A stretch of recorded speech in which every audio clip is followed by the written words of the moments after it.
Hey, what's up, YouTube? Boswell back with another vlog for the husband code. Now, today I want to talk about one of the biggest failures of my life. And I want this video to be titled, How to Learn from Your Failures.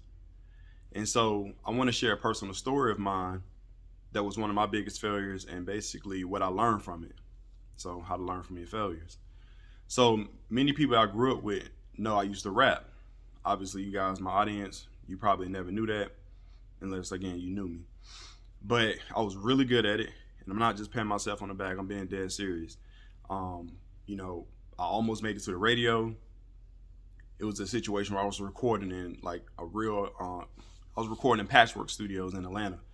If you don't know, if you know anything about music, like major artists have been through there, like Tony Braxton, TLC, Whitney Houston, even new people like Gucci, Jay-Z have been through there. Like many major artists in Atlanta, they are the number one studio. And so I was at that point where I was recording there. And like to record, if you're gonna record there, you gotta be on top of your game because it's like you ready to go to the next level versus just being kind of like an amateur, right? So anyway, I was doing that, like I said, moving in the streets, marketing, making connections and just grinding up. And so I was getting ready to go to the next point. And let me talk about some things I learned before I talk about why I failed. So the good thing about music is, and things that I've learned was I learned how to market myself. I learned how to get over my anxiety as far as like, trying to network, talk to people, trying to promote myself. Even when it came to music, I learned about creativity. I learned how to create things, how to create a project, start it, finish it. What else I learned? I learned about the budgeting as far as like how to make a budget so you can, basically run, your music like a business. I learned a lot of different things, right? But let's bring it to the main point of the story, which is why I failed. So I would say two reasons, which was like the catalyst on why I failed. Number one was I didn't have a network, meaning like I didn't build a network around me of people who I can rely on and have them as resources to help me along my journey. And the second thing was I tried to learn only on my own experience, meaning like I didn't have a mentor to lean in to learn from their experience. So when I was rapping or whatever, you know, I had a few people I would mess with, but nobody who had like real plugs to like things that can really help me out like as a tool. Like for instance, if I wanted to market a certain way or get in front of A&R, I didn't have those connections, right? So I was learning everything as I went in the streets. And the second thing again was the whole mentor situation. So when I came to a crossroad where I felt stuck and I was like, man, I'm pushing, I'm pushing, and I feel like I'm hitting my ceiling at this level. I didn't have anyone to go to and say, hey, what could be my next move, or what do you think about this? To kind of like push ideas back and forth off, and again, not for them to say, hey, you have to do it this way, but at least give me the opportunity to get advice from them to say, hey, well, this is what I did that worked, or hey, the way you're doing it, you may need to tweak it a little bit, right? I didn't have that mentor or someone to learn from their experience versus my own. And so that's one of the things where when you don't have those two things, when you don't have a network of people around you and you don't have someone you like a mentor you can lean into, it's going to be hard for you to be successful.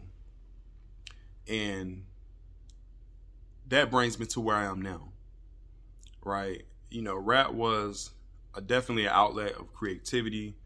Like I said, learning a lot on my own, like trying to be an entrepreneur, basically building a business with marketing, promoting, all that, budgeting. And one story before I move on. One of the craziest things was when I learned about how money worked and doing business. I remember going to like get a lot of CDs burned. I think I had got like 1,000 CDs burned, right? I forgot how much I paid for. I think it was maybe like $5 a CD, and I was trying to sell it for 10 or something like that in the streets.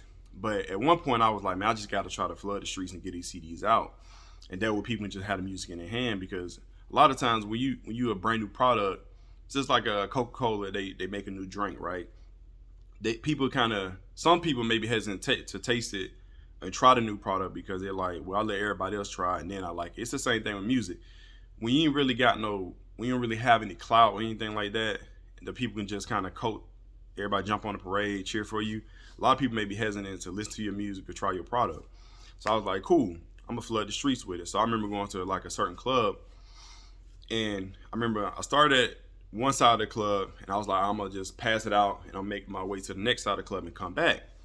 So I started at point A, passing out my CDs to everybody, just putting in people's hand, hey, I'm such and some Boswell, hey, listen to my music. So I get to the other side of the club, I make them like, cool, I probably gave out 100 CDs or whatever. So as I'm making my way back, I seen 100 CDs on the ground. I was like, oh, it cut me deep, man. Cause I'm thinking in my head, I ain't really tripping if they don't want to listen to music, but it was just like, that's $5 times 100 CDs, right? That just laying on the ground. You know I had to pick them up because I'm like, that's my money. But it taught me a big lesson about creating value and creating a product that people want. And so, man, that was just gut wrenching. And it's like, people that listen to my music, so I can't be like, oh, they ain't like the music, that's why they threw the CD on the ground. But it was a lesson in value and giving value, to your audience, to your customer. And so that was one of the lessons. But anyway, back to the point of hand, which is, learning from those failures. So now where I am currently, shifting my mind back into learning and figuring out how to learn from failures that in your past and how to apply them to now in your present and into the future, doing YouTube right now. So the way I look at YouTube is kind of similar to how I look at, doing music. It's an outlet for creativity. But the difference is, obviously I'm learning the same way I had to learn about doing music, is now I know better, right? Now I know that as I progress in this, I'm definitely going to need mentor, aka / coaching, and I'm definitely going to need resources like, probably networking with other YouTubers as time go on. Maybe building a team who can help me edit videos later. And again, I'm small right now. I'm nowhere right now, but I can foresee as my views starting to go up and a few subscribers, they just keep working and staying consistent. I know now that these are the things I'm going to need to help me along my journey. But again, it always come back to mindset. And so I think if I would have had the mindset I have now, which I did, but I didn't understand about, like I said, those two big hurdles of having resources in a network and having mentor or somebody help you along your way as you start to hit those hurdles. So now that I know that, it's the same process. You just gotta grind, right? Obviously you have to make good content, and it's like making videos to me is kind of the same aspect as making music. It's like you create something, right, that the audience or your fans or whoever are listening to, and the same thing was creating a video. It's kind of synonymous. It's kind of synonymous. And so that's how I'm looking at it now. And so I think that's kind of where I am now. Even my mindset shift is kind of driving me back to that same feelings when I'm making music. Like, man, I'm about to make it. And I just didn't have nobody to teach me because I was so young to kind of like help guide me along the way. And again, sometimes you're not gonna have that, and you have to be studious. You have to learn by reading people's books. And I didn't know about that back then, about just reading more. I knew about, knowledge was in books, but I didn't study the rap game as far as in that fashion. I would like look at videos, interviews and stuff like that, but I didn't read enough. And that's where the real knowledge at, to kind of help you not have so many failures as you progress in whatever you're trying to do in life. So bringing this to the husband code, talking to the men out there and the husbands out there. So when you look at, your relationship with your wife, maybe you might have had some failures, but what did you learn from that, where you can go back with new information and apply it so those same hurdles don't come back up, those same fights, those same arguments, those same disagreements don't come back up? What did you learn from the last situations to apply it to now? Or whatever it is that was in your past that you might want to pursue. What did you learn from that failure that you can apply now to put you in a better situation forward. Don't sit in your hands. Don't get discouraged, and don't mentally lock your mind up, because I did for a long time. But I didn't know better. But I did know the feel. I always had that feeling in my gut still about how I felt back then, and just the ambition, the drive, the motivation, the purpose, the passion behind it. And again, you just come in roadblocks and maybe new situations and you fall off. But again, I look at life as an abundance mind state, not a scarcity mind state.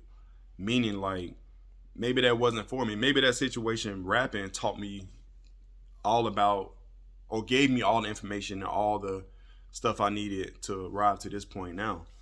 And it's just different. I feel like I used to watch Dragon Ball Z, and like Goku them get beat up real bad, and then they go to the hyperbolic chamber, I think, and they'll have to kind of like recoup and reheal and stuff like that, but they come back out stronger. And they be down for a while. I remember, I think it was the episodes with Frieza, and Goku was down. He was down bad for a while, but he was in there for a long time. But when he came out, he was stronger than ever. And he just put a whipping on Frieza. So that's just interesting, that comparison. But I say that to say, I feel like, man, I had been in that hyperbolic chamber, and just healing, mentally healing, spiritually and emotionally. Like I said, I've shared before, kind of, going through therapy and stuff like that. So all that encompassing what I learned from failure to bring me to now. But you can't sit in failure. You can't have the scarcity mindset like, oh man, I failed, that was it for me, I'm tapping out, I'm crashing out. You can't have that mindset. You have to learn from your failures, and you have to just get back on it and stay grinding and stay going towards your purpose. So anyway, I wanted to share that story with y'all guys today. I felt I was trying to shoot. It's crazy. I was trying to shoot another video today, and it just wouldn't. I think I tried to shoot it like 10 times on a different topic, and it just wasn't resonating. It just wasn't coming out right. And this is why I was like, you know what? I'm gonna just sit on it for a second. I'm not gonna force it. I'm gonna just be present, and I'm gonna just let it come to me. So I'm just like, I'm prepping my meals for the week, because I just came back from the gym. So on Mondays I prep my meals. And I'm just like, all right, it just came to me, right? And so, yeah, I like to make these videos right when I leave the gym, because I'm like, I'm hyped and fresh, but it just wasn't popping like I wanted to pop. And so I was like, let me sit in it. And so here it is, this is the video. So again, every day, whatever you feel that your purpose is, you need to be grinding, but don't worry about the failures you had. Learn from your failures. Yeah, leave them in the past, learn from them, right? And then bring it to the present. That way it can prepare you to your future. But hey, man, what do y'all think about this video? What's some failures you guys have had in your past where, you've learned from it? I'd love to hear from you guys. And, drop it down in the comment. Again, I appreciate y'all. Hit a like on the video. If anybody out there you feel can, get value from this message, share it out. But until next time, again, I appreciate y'all. Stay blessed.